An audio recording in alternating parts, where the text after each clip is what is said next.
آئیے جانتے ہیں ایک سچی کہانی۔ وہ ایک ٹھنڈی اور اندھیری رات تھی جب زارا نے اپنے نئے اپارٹمنٹ کی طرف رخ کیا۔ بلڈنگ پرانی تھی، دیواریں دراڑ بھری تھی، مگر کرایہ اتنا سستا تھا کہ زارا کو اسی میں ایک نئی شروعات کرنی تھی اپنی زندگی کی۔ جب وہ اپنے سامان کو ان پیک کر رہی تھی، اس نے محسوس کیا کہ ہوا میں ایک عجیب سی بے چینی تھی۔ کونوں میں سائے کچھ زیادہ ہی لمبے لگ رہے تھے اور رات کی خاموشی اتنی بھاری تھی جیسے لگتا تھا بلڈنگ خود اپنی سانس روکی بیٹھی ہو۔ اس رات زارا اپنے بستر پر لیٹی ہوئی تھی، چھت کو گھور رہی تھی، جب اچانک اس کی کان میں ایک آواز آئی، زارا۔ اس کا نام کسی نے دھیمی آواز میں پکارا۔ زارا نے گھبرا کے اپنی چاروں طرف دیکھا، مگر کمرہ بالکل خالی تھا۔ اس کو اپنی چاروں طرف کوئی بھی نظر نہ آیا۔ یہ آواز میرے ذہن کا وہم ہوگا، زارا نے خود کو سمجھایا اور واپس سونے کی کوشش کی۔ مگر جیسے ہی اس نے آنکھیں بند کی، وہی آواز دوبارہ سے سنائی دی، اور اس بار وہ آواز کچھ زیادہ تیز تھی۔ زارا! زارا کا دل تو زور سے دھڑکنے لگا۔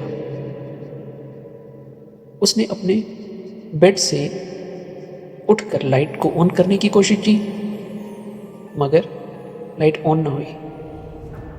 اندھیرا اور گہرا لگ رہا تھا۔ زارا نے اپنا موبائل اٹھایا اور فلیش لائٹ آن کی۔ فلیش لائٹ کی روشنی میں زارا نے کمرے کے ایک کونے میں ایک پرچھائی کو دیکھا۔ وہ پرچھائی کچھ انسان کی شکل کی تھی، لیکن وہ انسان لگ نہیں رہی تھی۔ اس کی آنکھیں روشنی میں چمک رہی تھی اور اس کا منہ عجیب سی مسکراہٹ کے ساتھ زارا کو دیکھ رہا تھا۔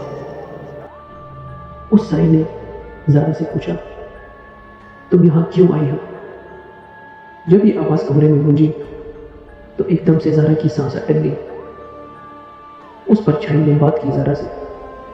زارا کے ہاتھ اور پاؤں کانپ رہے تھے، لیکن اس نے ہمت کر کے پوچھا کہ تم ہو کون؟ پرچھائی نے دھیرے سے جواب دیا، میں وہی ہوں، اس جگہ کی اصلی مالک، اور اب تم میری مہمان ہو۔ زارا نے ڈر کے مارے وہاں سے بھاگنے کی بہت کوشش کی، لیکن اس کے پیر ایسے جیسے ایک جگہ تھم گئے ہوں۔ اس کے پیر ہل نہیں رہے تھے۔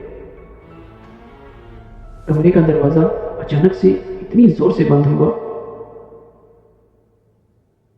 اور اس کے بعد ایک ہنسی کی آواز گونجی۔ اس دن کے بعد زارا کو دوبارہ اس اپارٹمنٹ میں کبھی کسی نے نہیں دیکھا۔ جو لوگ اس بلڈنگ میں جاتے تھے وہ کہتے تھے رات کو زارا کے کمرے سے آوازیں آتی ہیں، زارا کا نام پکارتی ہیں۔ ہر بار جب اس کمرے کے باہر سے گزرو تو زارا کا نام پکارا جاتا ہے، لیکن کمرہ بالکل خالی ہوتا ہے، اور اب تو اس کمرے کے قریب بھی کوئی نہیں جاتا، اور اب وہ کمرہ صرف زارا کا ہو چکا ہے۔